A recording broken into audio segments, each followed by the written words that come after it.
हाय, आज आपण बोंबलाची भज्जी बनवणार आहोत। हे असे छोटे छोटे बोंबील घेतले होते। मग ते नेहमी आपण फ्राय करतो पेक्षा काहीतरी वेगळं काहीतरी ट्राय करूया म्हणून हे असं मध्यम मीडियम आकाराचे कापून घ्यायचे। असेच आपण बोंबील सर्व कापून घेऊया। चांगले स्वच्छ धुवून घेतलेले आहे।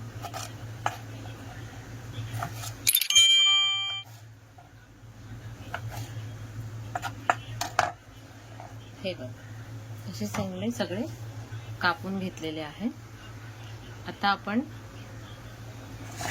त्याला मॅरिनेट करूया। आता याच्यामध्ये आपण टाकणार आहोत तांदळाचं पीठ, बेसन, कॉर्नफ्लॉवर, थोडी कोथिंबीर, ही पेस्ट बनवलेली आहे। आला, लसूण, कोथिंबीर आणि मिरच्याची पेस्ट आहे। थोडा चिकन मसाला, थोडा चाट मसाला आणि कोकमाचा रस टाकणार आहोत आणि आपले घरगुती मसाले।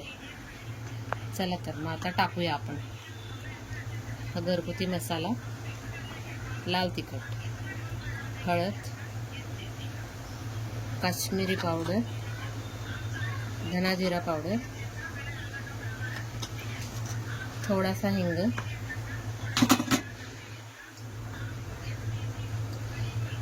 कॉर्नफ्लॉवर, बेसन,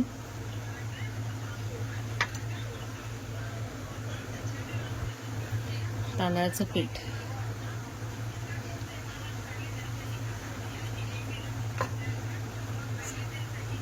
थोडी कोथिंबीर,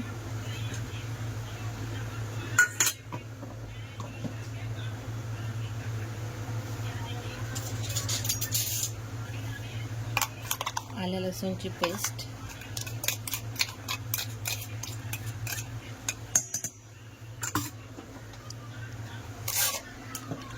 थोडासा चिकन मसाला, थोडा चटपटा लागण्यासाठी चाट मसाला।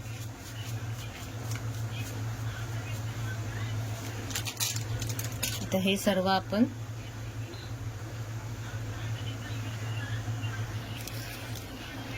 थोडं मीठ, चवीनुसार मीठ टाकूया। आता मिक्स करून घेऊया। आधी नुसतेच मिक्स करून घेऊया। कोकमाचा रस,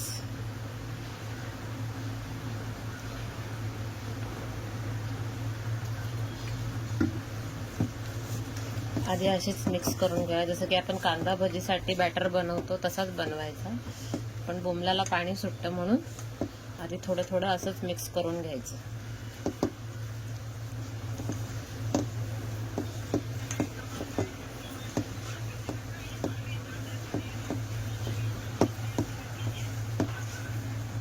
आता थोडं पाणी टाकूया।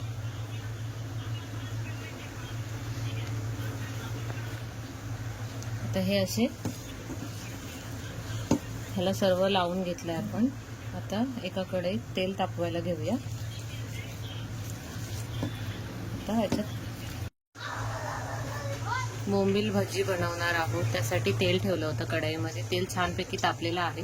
थोडासा गोळा टाकून बघितला, चांगलं तेल कडकडीत तापलेलं आहे। गॅसची फ्लेम थोडी बारीक केली आहे आता मी। आता आपण त्याच्यामध्ये बोंबील सोडूया।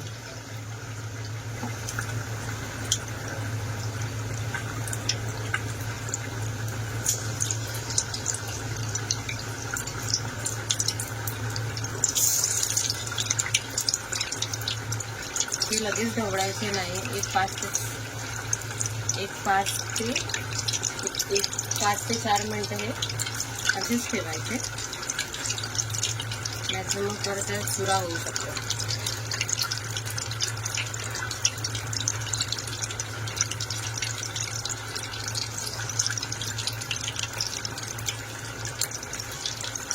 थोडे थोडे करून सोडूया। चांगला थोडे थोडे फ्राय करूया।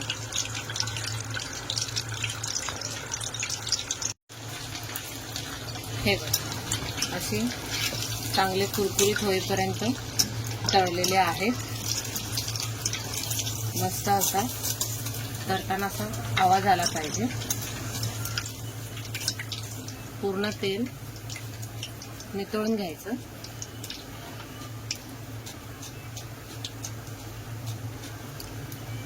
असे बनवलेले आहे लालसर वगैरे मस्त क्रिस्पी.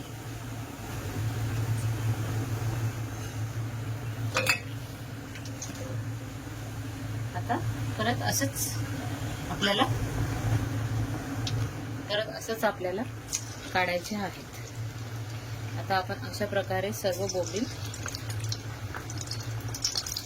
भजी सारखे बोंबील भजी बनवत आहोत. आता आपण बाकीचे राहिलेले सर्व भजी आपण बनवून घेऊया. बोंबलाची भजी बनवून घेऊया. ही बघा बोंबील भजी फ्राय झालेली आहे. मस्त क्रिस्पी लागते छानपैकी. त्यासोबत आम्ही कांदाही घेतलेला आहे. आपण कशासोबतही खाऊ शकतो, भातासोबत किंवा चपातीसोबत. ओके, खायला या.